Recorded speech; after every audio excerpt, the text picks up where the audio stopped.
बिस्मिल्लाहिर्रहमानिर्रहीम। Welcome to my channel UPI pension news update. I hope कि आप सब ठीक ठाक होंगे। आज का हमारा टॉपिक है यूपीआई पेंशन में इजाफे के हवाले से अहम न्यूज़ अपडेट।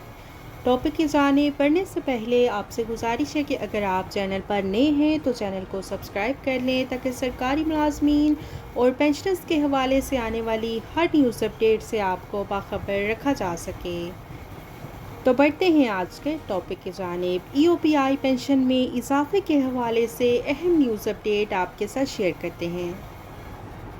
सरकारी और गैर सरकारी पेंशनर्स तंजीमों की ऑल पार्टीज़ कॉन्फ्रेंस। सिविल और अस्करी मुलाजमीन की तनख्वाहों और पेंशन में इजाफे के मरहले पर ईओपीआई पेंशनर्स को नज़रअंदाज न किया जाए।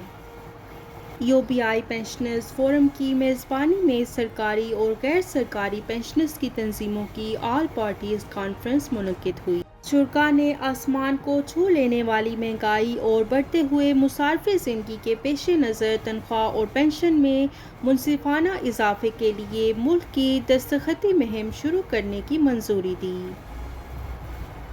हर तंजीम अपने तौर पर चलाएगी। मुहिम के नतीजे में किए गए दस्तखतों वाली दरख्वास्तें वज़ीर-ए-आज़म सेक्रेटेरिएट को भिजवाएगी। ऑल पार्टीज़ कॉन्फ्रेंस के शुरा ने माली साल 2023-2024 के वफाकी बजट में सिविल और अस्करी मुलाजमीन की तनख्वाहों और पेंशन में 15 से 30% इजाफे की तजवीज़ का खैर मुकद्दम करते हुए उम्मीद जाहिर की है।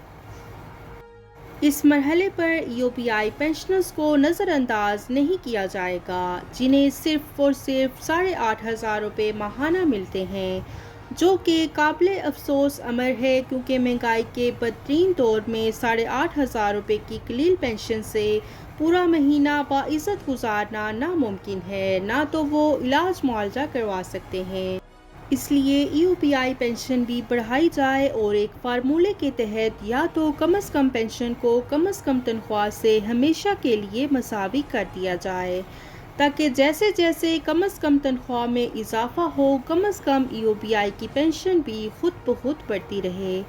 ईओपीआई के पेंशन याफ्तगान की कुल पाकिस्तान नुमाइंदा तंजीम ईओपीआई पेंशनर्स फोरम ने याद दिलाया कि पेंशन में आखिरी बार इजाफा जनवरी 2020 में किया गया था।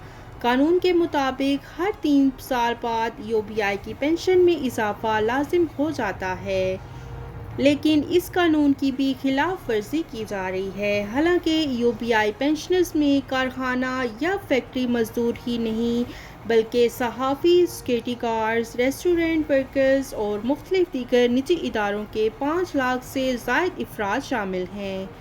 लिहाजा वक्त का तकाजा है कि 3 बरस की तवील मुद्दत गुजर जाने और पेंशन फ़ंड की फौरी तौर पर एक्चुरियल वैल्यूएशन कराने के बाद ईओपीआई की पेंशन में फौरी तौर पर माकूल इजाफा किया जाए। तो ये थी ईओपीआई की पेंशन में इजाफे के हवाले से अहम न्यूज़ अपडेट जो कि आपके साथ शेयर की गई। आई होप कि वीडियो आपको पसंद आई होगी, तो वीडियो को लाइक कर लें। अगर आप चैनल पर नए हैं तो चैनल को सब्सक्राइब कर लें ताकि सरकारी मुलाजमीन और पेंशनर्स के हवाले से आने वाली हर न्यूज़ अपडेट से आपको बाखबर रखा जा सके। मिलते हैं नेक्स्ट वीडियो में, तब तक के लिए टेक केयर, अल्लाह हाफिज़, अल्लाह निगहबान।